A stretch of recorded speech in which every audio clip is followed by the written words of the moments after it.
quatrième calife, Ali ibn Abi Talib radiallahu anhu, il va naître à la Mecque, dans une famille purement quraïchite. C'est un descendant de Abdul Muttalib. Il s'appelle Ali ibn Abi Talib ibn Abi Abdul Muttalib ibn Hisham. Donc c'est un Hashimite, Banu Hisham, et c'est surtout un Banu Abdul Muttalib. Et les Banu Abdul Muttalib, c'était une des grandes familles de la Mecque. C'est eux qui avaient en général le pouvoir, c'est eux qui dirigeaient la Mecque, et c'est eux qui s'occupaient de Suqya, qui s'occupaient donc d'abreuver les pèlerins. C'était l'honneur absolu. Abreuver, nourrir les pèlerins, c'était une fierté pour eux. Ali radiallahu anhu, il va naître 10 ans avant la révélation de l'islam. Donc il aura 30 ans de moins que le prophète sallallahu alayhi wa sallam. Et on verra que lorsqu'il va se convertir, il aura 10 ans. Lorsque le prophète Mohammed a 40 ans, il devient prophète. Ali a 10 ans, il acceptera l'islam, on verra ça un peu plus tard. Il va naître dans une famille, il va être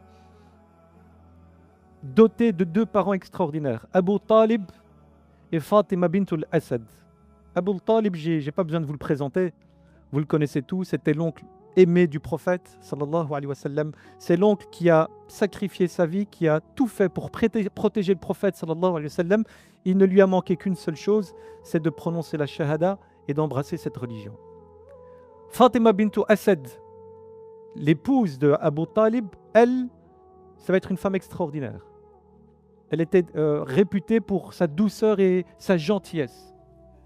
Mohammed, il est orphelin, il est à la charge de son grand-père Abdul Muttalib. Abdul Muttalib, il sent que sa mort approche, il va justement charger ceux qu'il pense être les plus bienveillants, les plus doux avec Mohammed, il va charger Abu Talib et Fatima bintul Asad de prendre Mohammed à sa mort. Et c'est ce qui va se passer.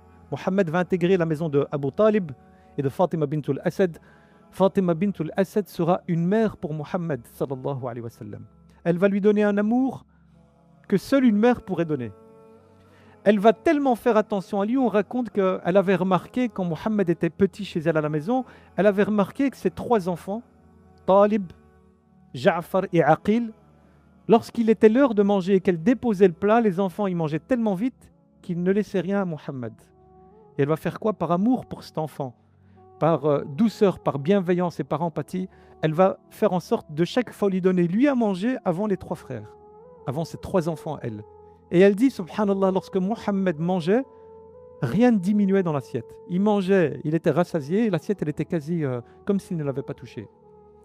Rasoul sallallahu alayhi wa sallam, chaque fois qu'il voyait Hadi Fatima bintu Asad venir vers lui, il disait à ses compagnons, levez-vous, ma mère approche.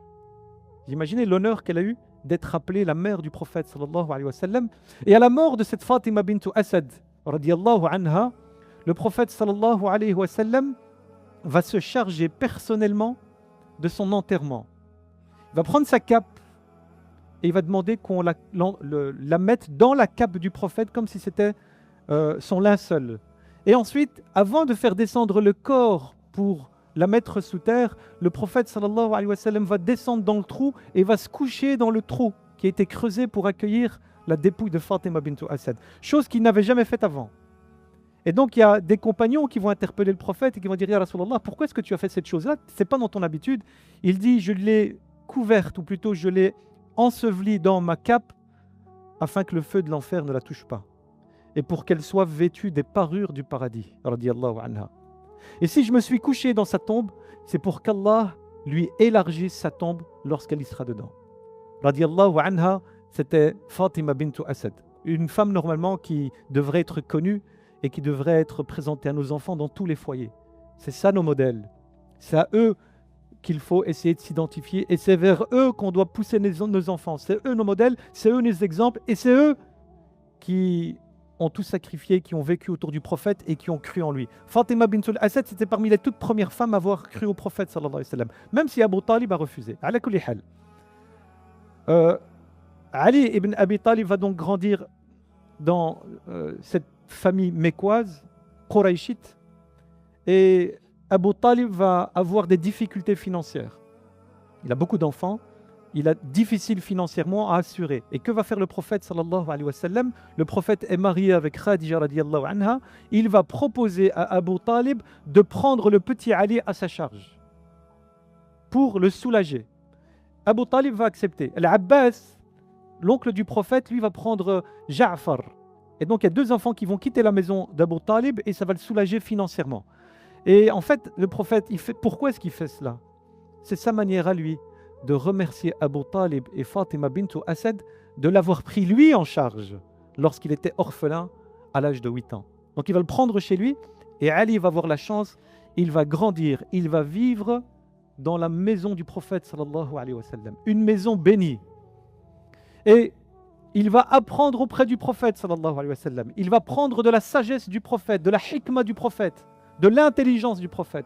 Et c'est ce qui va faire que le prophète sallallahu alayhi wa sallam plus tard, en parlant de lui, et c'est les mérites de Ali, il dira « Je suis la cité de la science ». Ça veut dire que toute la science, elle est en moi. « Wa Ali babuha » et Ali est la porte de cette cité. Ben oui, comment ne serait-il pas la cité de la science et de la sagesse s'il a vécu auprès du prophète sallallahu alayhi wa sallam. Ali, très jeune, il va être préservé des idoles. Il ne va jamais prosterner son visage, il ne va jamais adorer une idole. Et c'est pour ça même que certains musulmans, lorsqu'ils parlent de Ali, au lieu de dire radiyallahu anhu, ils disent karramallahu wajhah, qu'Allah honore son visage. C'est en fait parce qu'il n'a jamais prosterné. Son visage est honoré de ne s'être jamais prosterné devant les idoles de la Mecque. Et vous savez qu'à la Mecque, il y avait 360 idoles tout autour de la Kaaba, sans parler de Allat ou Hubal qui était à l'intérieur de la Kaaba.